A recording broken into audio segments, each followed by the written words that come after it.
আমাদের শরীরে এখনো বুলেট আছে। হ্যাঁ, চুলে। রংপুরে শরীরে ক্ষত বিক্ষত গুলির দাগ ও পিলেট নিয়েও বাতিল 53 জুলাই যোদ্ধার গেজেট।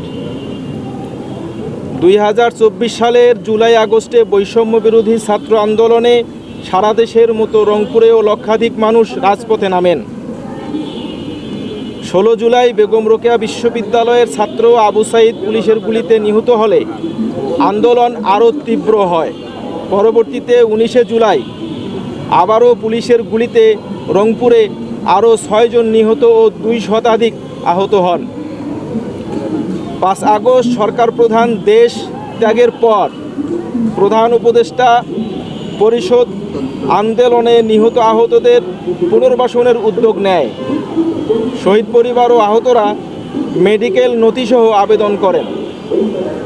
দীর্ঘ যাচাই বাছাই শেষে স্বাস্থ্য মন্ত্রণালয়ের এমআইএস ও সরকারি গেজেটে অনেককে অন্তর্ভুক্ত করা হয়।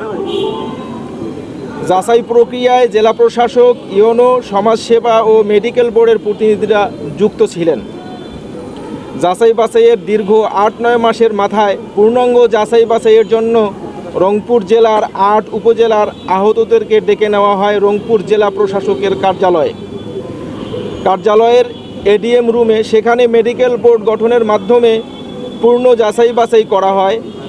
মেডিকেল বোর্ডে অংশ নিয়েছিলেন রংপুর মেডিকেল কর্তৃপক্ষ, civil surgeon, city corporation doctor, জেলার 8 উপজেলার নির্বাহী অফিসার, এডিএম সহ বৈষম্য বিরোধী ছাত্র নেতারা।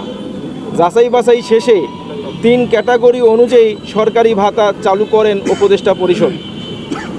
কিন্তু গত 17 নভেম্বর ঘটে জুলাই যোদ্ধাদের জীবনে অকল্পনীয় এক দুর্ঘটনা।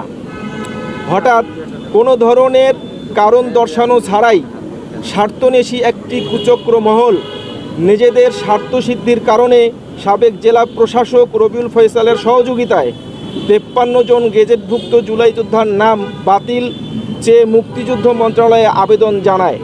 সেই ভুল সিদ্ধান্ত মেনে নিয়ে মুক্তিযুদ্ধ মন্ত্রণালয় 53 জন গেজেটভুক্ত জুলাই যোদ্ধার গেজেট বাতিল করে গত 17 নভেম্বর সোমবার প্রজ্ঞাপন জারি করে বাতিলকৃত গেজেট প্রকাশ করেন।